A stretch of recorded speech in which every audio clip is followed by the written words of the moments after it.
नाम है विमल कुमार और आप देख रहे हैं विमल विथ न्यूज। अभी मैं हूँ झारखंड के गोड्डा जिला अंतर्गत चिलकारा गोविंद के इस टैक्स में, और टैक्स का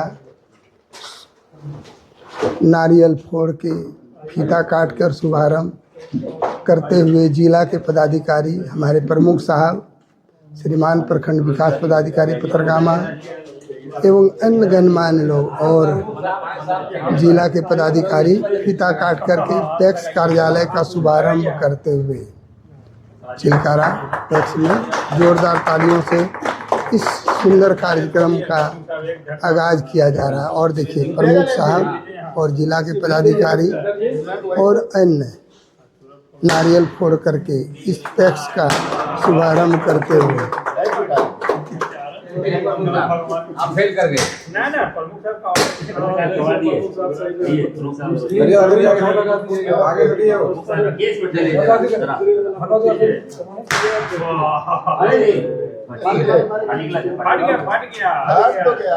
चलिए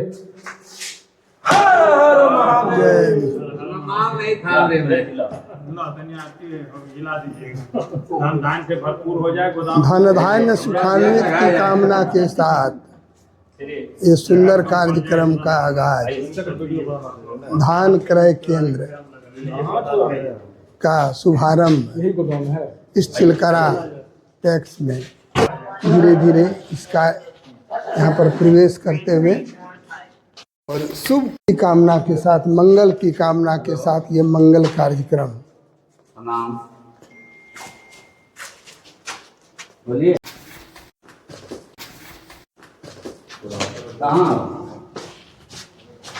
दे रहा हूँ बोरा भी चढ़ाइए। इनके नाप का अवलोकन किया जा रहा है, 8-9 बटखरा का इसका अवलोकन किया जा रहा है। देखिए हमारे पदाधिकारी जन लगातार इसमें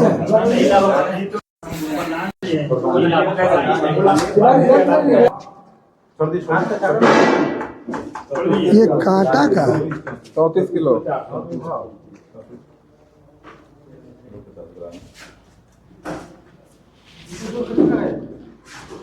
प्रमुख ये एकदम पीछे से कैसे होगा बताइए। चलिए सर वही टेबल आप दिखाएगा सर दादा नाश्ता तो परिषद सदस्य श्री अमित भगत का भी यहाँ पर शुभागमन हो चुका है। मैं यहाँ गणमान्य सभी पदाधिकारी का अपने चैनल में स्वागत करता हूँ और इस टैक्स का उद्घाटन हो चुका है। हमारे जिला के पदाधिकारी को मैं प्रणाम करता हूँ, हमारे प्रखंड विकास अमित सर को प्रणाम करता हूँ, प्रमुख साहब को, और हमारे जो जनप्रतिनिधि उन सारे लोगों को मैं प्रणाम करता हूँ। बड़ी खुशी की बात है कि सरकार ने आज पूरे झारखंड में इस टैक्स क्रय केंद्र का जो उद्घाटन किया है। अच्छी बात है कि हम किसानों को उचित मूल्य पर बिना कहीं गए हुए सरकार के यहाँ धान देने का मौका मिलता है।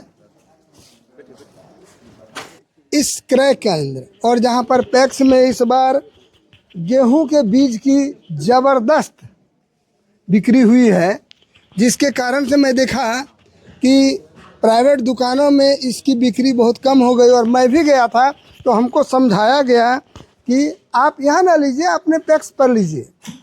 लेकिन यहाँ पर कुछ ऐसा सुनने को मिलता है कि पैक्स के दर में लगातार अंतर होता है, किन्हीं से कुछ लिया जाता है। ये बड़ी अफसोस की बात है कि सरकार के यहाँ भी यदि ऐसी बात होती, क्या सरकार ने कोई मापदंड इसके लिए निर्धारित किया है?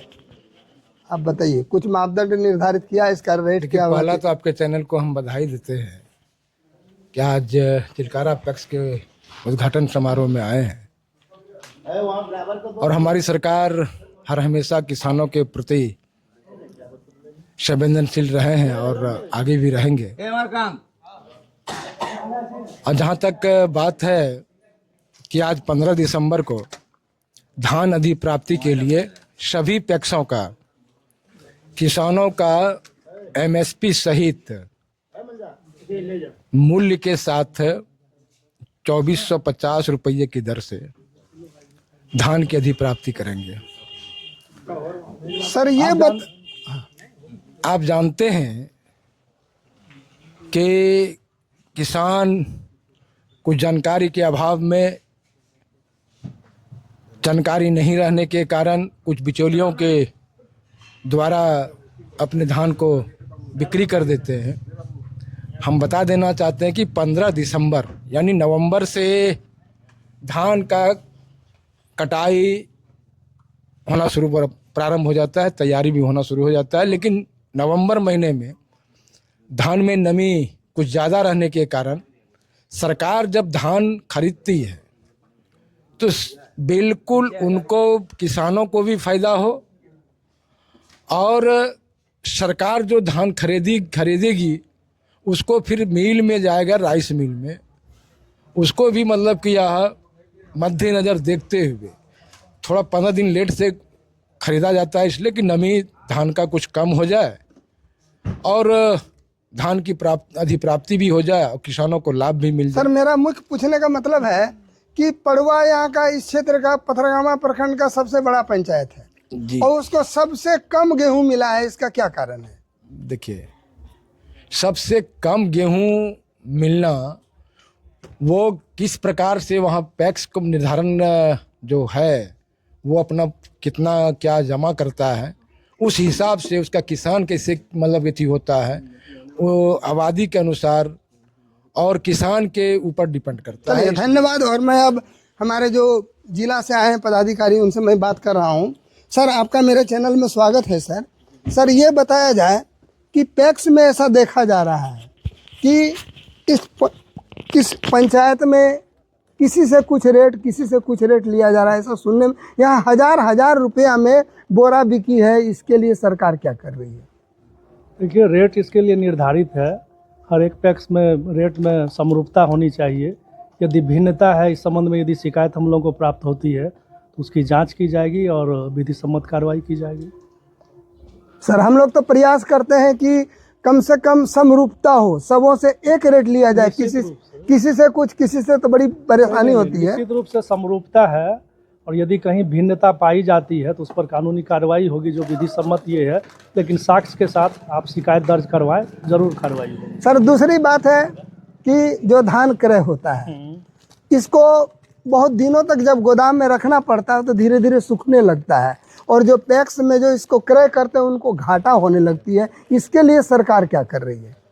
नहीं, उसके लिए चैनल है, और आपको जो उसका, अब ऐसा नहीं है कि आज 5 क्विंटल हुआ और उसको तुरंत वो ये तक पहुंचा दिया जाए चावल बनने के लिए। उसकी प्रक्रियाएं हैं, कम से कम कुछ मात्रा होती है टनेज की, 200 क्विंटल एक साथ वो कम से कम जमा हो जाने चाहिए। उसके बाद ही उनको आगे ये प्रोसेस के लिए भेजा जाता है। पैक्स में मैं बात कर रहा था तो यहाँ पर कहा गया कि इतना दिन लेट हो गया, क्योंकि एक ही गाड़ी आती थी, लेट हो जाती है तो इनको पूरा लॉस लगा है धान में। तो नहीं, लॉस नहीं लगेगा, ना ही किसान के लिए ही और ना ही जो उद्यमी है उनके लिए भी।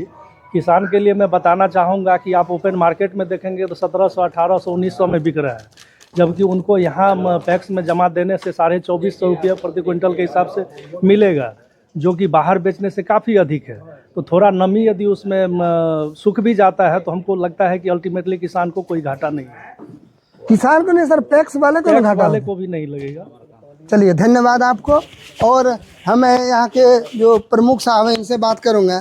सर आपके यहाँ जो पैक्स में धान क्रय हो रहा है या गेहूँ किसानों को मिल रही है, इसमें आपको कैसा महसूस हो रही है? बहुत अच्छी महसूस हो रही है कि चूँकि किसान पैक्स में धान बेचेंगे ज़्यादा पैसा आएगा।